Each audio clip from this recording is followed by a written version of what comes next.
Hello everyone, I'm Chris Hernandez and this is the Weekly Report, a look at news from the city of Kansas City, Missouri. Redevelopment of properties is important to residents and the city, but contaminated land must be cleaned up before it can be redeveloped. City employee Andy Bracker wants to do just that. Bracker was just named an urban hero by the Downtown Council for his work to prepare properties in the urban core for redevelopment. The city is also using $2 million in grants to fund loans for businesses and individuals for brownfield remediation. Additional urban heroes include Deb Churchill, who manages the city market under contract with the city, and Matt Staub, a KC Streetcar Authority board member. Congratulations to all. The Neighborhoods and Housing Services Department updated residents this week on progress in redeveloping the Linwood Shopping Center at Linwood and Prospect. Phase 1 work starts in February to install a new roof as well as renovate heating and cooling systems. By early summer, Phase 2 will start, which involves tearing down the grocery store portion of the shopping center, and then construction starts on a brand new grocery store. A year ago, over a year and a half ago, the mayor made a promise that the city was going to revitalize and redevelop the Linwood Shopping Center, and he meant that, and we meant that too. A lot of things have happened, and I know for some people it's been a little slower than what we wanted it to occur, but we've been working behind the scenes.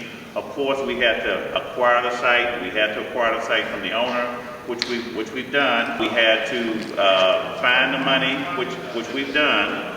And we're now in the process of signing contracts with the developers, in which we're doing to the point that we're going to actually start work within, I would say within 60 days, you'll see some work over at the Linwood Shopping Center. Another community meeting will be held on January 24th at 6 p.m. at the Morningstar Youth Center at 27th and Prospect.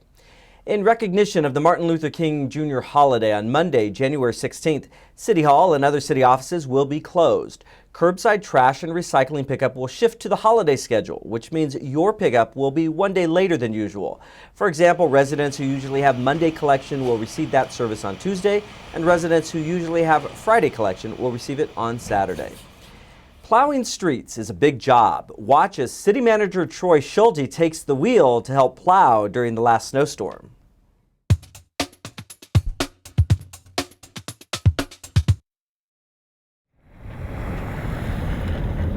Yeah, I'm an old farmer, and this is an opportunity for me to clear my calendar. I don't have to take phone calls, and I can just go out and plow and see how we're doing as a city, and I enjoy doing this. It's a great way to spend my afternoon. I'm one of about 150 folks right now out plowing all the main drags and also all the residential streets.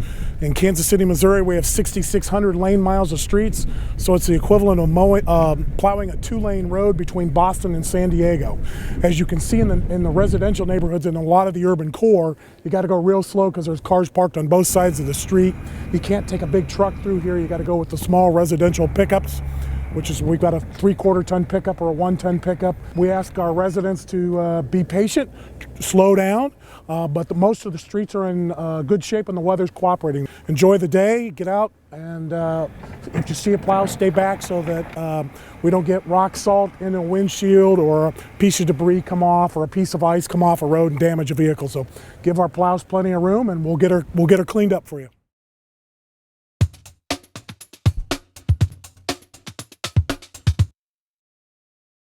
Hi, I'm Janet O'Hagan with Kansas City Convention and Entertainment Facilities, here to give you a glimpse of some of the upcoming events taking place for your family at city facilities during this winter season. Mark your calendars for the annual 2017 Mid-America RV Show, coming to Bartle Hall January 12th through the 15th. The 2017 Mid-America RV Show is the largest consumer show dedicated to the RVing lifestyle and everything associated with it. RVing enthusiasts can check out the newest products and services on the market. Whether you're in the market for a motorhome, custom motor coach, or pop-up camper, you will find it at the Mid-America RV Show. For additional information, go to gsevents.com. Your outdoor adventure continues with 4 days of boating and outdoor fun at the Kansas City Boat and Sports Show from January 19th through January 22nd. Whether you're an avid outdoorsman or just looking for a way to escape winter for the day, this is your show. This annual 4-day event turns Bartle Hall into a one-stop marketplace for outdoor fun with activities for all ages. For additional information, go to kansascitysportshow.com. Fans can celebrate baseball in a big league way at the Royals Fan Fest on Friday, January 27th and Saturday, January 28th at Kansas City Convention Center, Bartle Hall. Meet your favorite World Series team at the autograph sessions featuring current and former Royals. Enjoy the interactive games for fans of all ages, main stage programs, and more. A portion of the proceeds again benefit Royals charities. For additional information, go to kansascity.royals.mlb.com.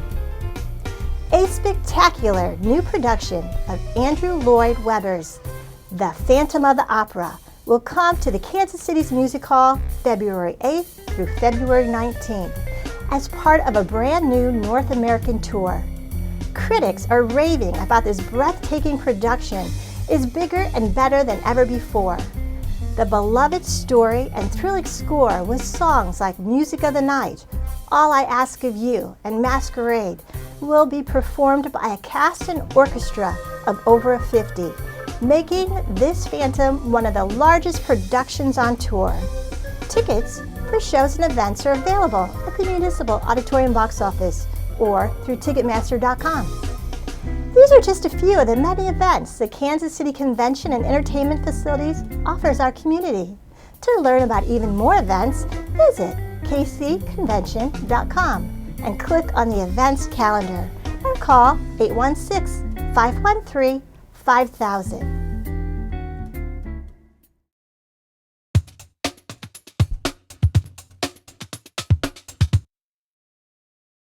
The Metropolitan Ensemble Theater, located at 3614 Main Street, is in its 12th season. It's supported by the Neighborhood Tourist Development Fund. Their new play, Photograph 51, opens on January 19th. Here to tell us more about the play and about the Metropolitan Ensemble Theater, also known as the Met, is founding and producing artistic director Karen Paisley. Karen, thank you for having us here at the Met. Thank you for coming. And Karen, you started the Met in 2005. Right. You're not from Kansas City, so what made you decide that Kansas City was a place that you wanted to set up shop for the Met, and what inspired you to start the Met? Well, we started in part because we were actually already here. I came originally because the Kansas City rep did a national search and found me and brought me here, and I worked for them.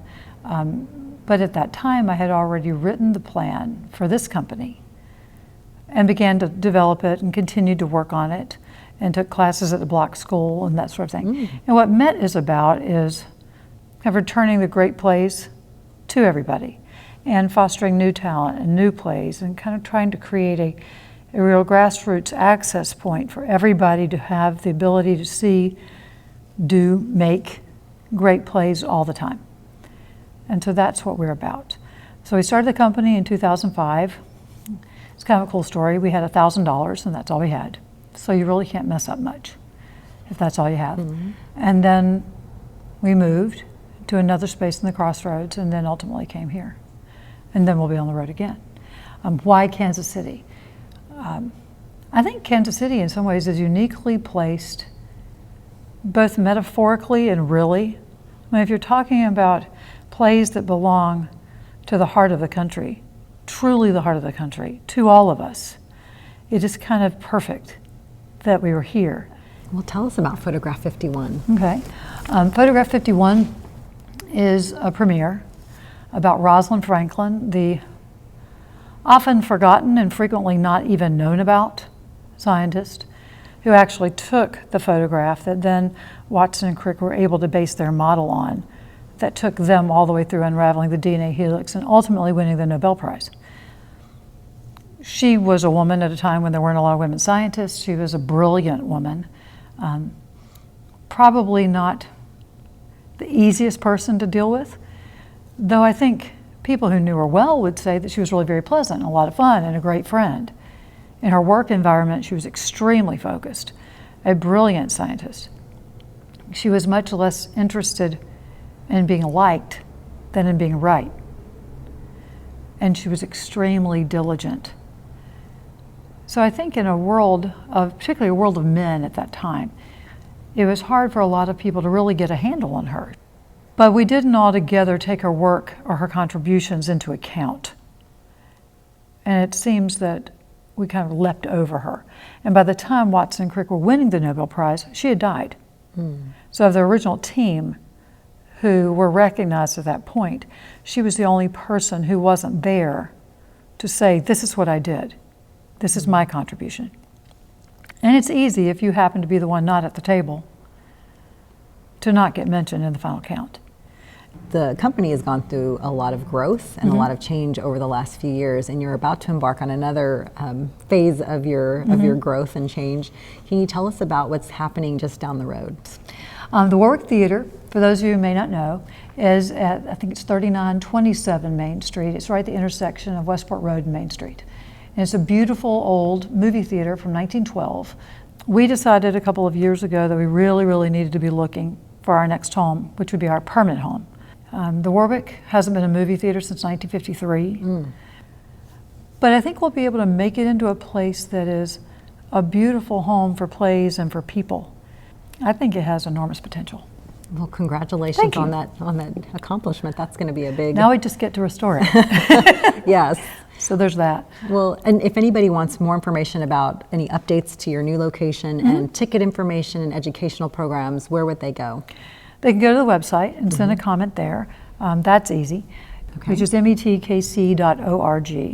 You can also walk in the door at 3614 Main, which is where we are now, where we will be for the remainder of the season. You can get on the phone at 816-569-3226. And those are pretty much the best ways, and then Facebook would be your last way. Okay. Just kind of follow up with us if you need us then. All right. Well, thank you for all that you do in the community and for sharing all the works. Thank you for coming and visiting us. And thank you especially for the city and what they're doing with NTDF. That program has made such a difference for us. It made it possible for us to do so much more than we could do before. It really makes a difference. Great. The Neighborhood Tourist Development Fund supports local nonprofits that bring cultural, social, educational, and recreational activities to our area.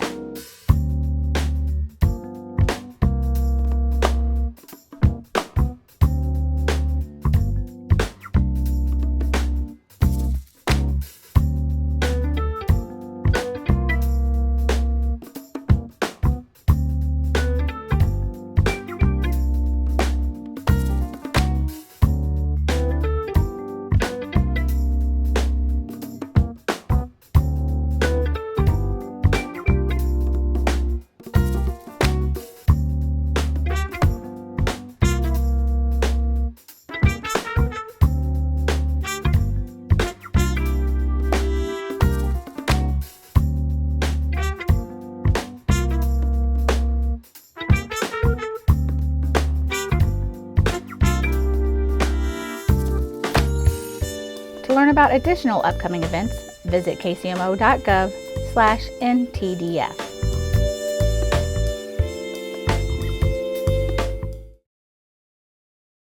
If you resolve to clean up around the house this year, you may want to visit the newly relocated South KCMO Recycling Center.